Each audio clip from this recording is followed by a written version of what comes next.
Saya kasih rahasia besarnya. Sepanjang Anda betul-betul ikhtiar dilakukan karena Allah, maka perhatikan baik-baik.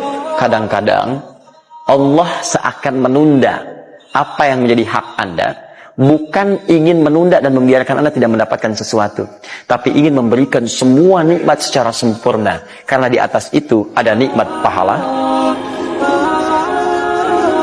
ada nikmat doa, ada nikmat istighfar,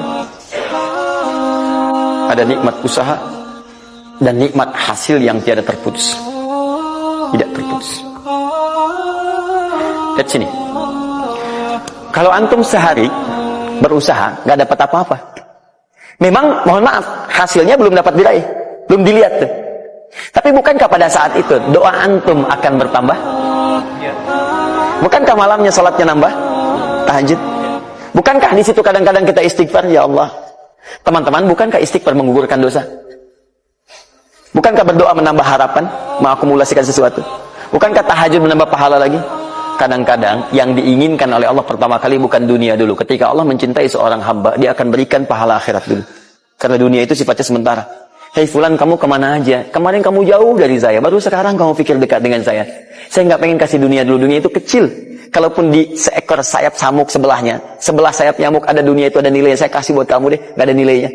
Ya, karena itu saya ingin kamu akhirat sempurna dulu. Saya ampuni dulu dosa-dosa kamu yang kemarin. Begitu sudah diampuni, hari kedua istighfar lagi diampuni, saya kasih pahala yang banyak. Begitu pahala udah dapat, dosa sudah diampuni, baru dunia diakumulasikan. Karena hukum dunia itu, kalau antum usaha akan terus diberikan. Jadi nggak ada yang nggak dikasih. Jadi kalau antum sehari bekerja ini, kelihatannya nggak dapat apa-apa. Bukan nggak dapat apa-apa, disimpan untuk diakumulasikan. Nanti dosa antum tuh udah hilang, amalan udah banyak, antum dapat banyak. Kadang-kadang nggak sadar kalau saat dapat banyak itu sebetulnya itu hasil usaha antum sebelumnya. Itu teorinya begitu. Ya, jadi nggak ada yang nggak dapat apa-apa, semua akan dinilai. Sepanjang antum bergerak dikasih, dan antum buktinya hidup juga. Sampai ke hari itu kan masih hidup, bisa makan juga di hari itu, bisa beraktivitas juga, sehat juga dan sebagainya. Belum dapat apa. Makanya kata Nabi, yang hari itu ada makanan, dia orang kaya sebetulnya. Kalau besok masih ada lagi, kaya banget. Antum sampai sebulan masih ada cadangan. Ini kenapa kita mesti berkeluh kesah? Dan belum tentu hidup juga sampai besok. Yang tuh mau ngumpulin apa? Nah, maka prinsip yang terbaik adalah ketika antum berikhtiar, ikhtiar usaha yang maksimal. Tapi jangan khawatir kalau antum kerja sehari nggak dapat, 2 hari belum ada usaha. Jangan khawatir teman-teman sekalian. Rumusnya mengatakan semua ketika badan bergerak, maka rezeki dituliskan untuk keluar. Tapi kadang-kadang ada yang Allah inginkan lebih besar dari apa yang Anda harapkan. Apa yang Allah harapkan, ikutkan ke situ, maka Anda akan mendapatkan akumulasi bagiannya. Itu yang dilakukan oleh Sayyidah Hajar.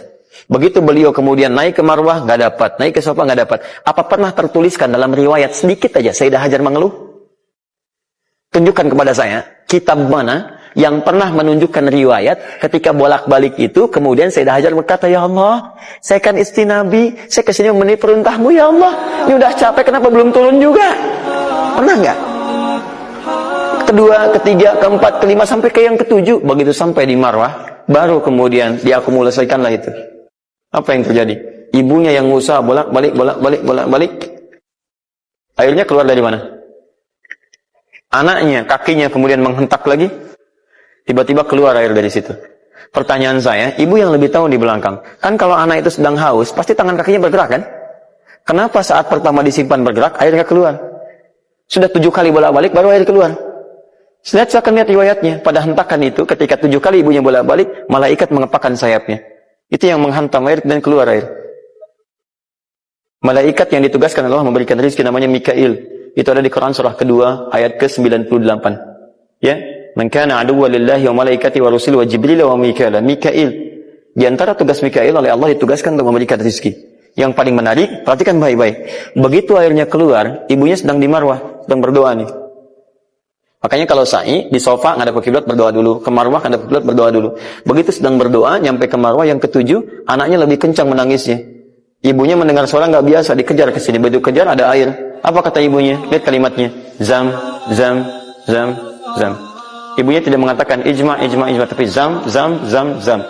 Zam itu artinya kumpul jangan berhenti, kumpul jangan berhenti, kumpul jangan berhenti. Sampai sekarang air itu tidak pernah berhenti. Perhatikan bagaimana akumulasi pekerjaan seorang ibu yang sangat serius menghasilkan rezeki bukan hanya untuk dirinya, untuk anaknya, cucunya, cicitnya, dan berganti generasi sampai kita sekarang. Maka boleh jadi kita berusaha bekerja, sehari belum dapat, 2 hari dagang belum dapat, tenang. Begitu antum 3 hari, tiba-tiba dagangan diborong habis. Itu sebetulnya usaha antum yang sebelumnya, tapi antum dapat bonus ampunan dosa, pahala, macam-macam. Maka jangan mengeluh. Dan jangan pernah antum sekali-kali, awas ya, awas, mengeluarkan kata-kata yang seakan-akan Allah menghentikan rezeki antum. Maka disitulah kesulitan paling sulit akan antum awali. Ya Allah, apa engkau nggak sayang dengan saya? Saya perlu usaha apa lagi? Kenapa belum diberikan juga? Dan sebagainya. Itu kadang-kadang membuat seseorang kalau sudah kehilangan arah seperti itu sampai meninggalkan agamanya. Itu yang paling fatal. Paham ya?